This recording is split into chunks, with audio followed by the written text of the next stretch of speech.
Kay naman tas bukid Choy, lami jud kay nga tuwa ang pagkapi-kapi di ani karon. Si mama wastig kay nalang taon diya kay nakapurong man. Niya nga panahon Choy kataligsik pud. Pagkalami jud kayo panitusno sa kapi. Aw sulbad. Ari Choy mga pita ninyo. Kumbate na pud taon niya kuan hakot sa kahoy. Ngayon na pud tay ka matikdan diya okay.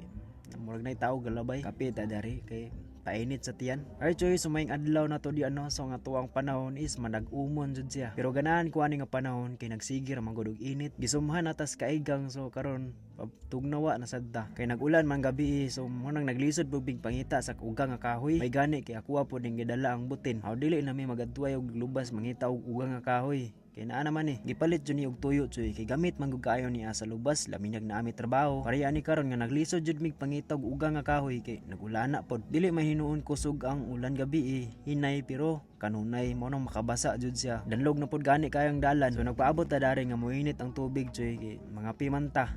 Sayo pa ni siya sa buntag, diri ara pod ko natulog, niya pa siguro ilang papa gabi. Ana man jud na Choy basta kay nay trabaho mo pa siguro ilang papa kay kuan nagkabalaka pud sa ila nga na sila sa lubas. Unya kay nagbukala namang hinini tubig so si mama nagtimpla na po dahil si mama. Siya lang nagtimpla. Lain man niya muha Joy kay basta magkape gani si mama jud ang tigtimpla para sa ilang papa pero ako naman sa iga timpla sa ako depende pero naana jud ko sa tinimpla ni mama og kape nga usahay tabang usahay pod agkatamis. Atuwa po ning bayinan nang ngiro kay nagbantay ra pud sa gabi. So are Joy mga pita ninyo.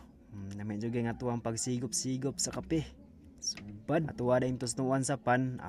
Okay na kayo daog na kumbate mga Choy.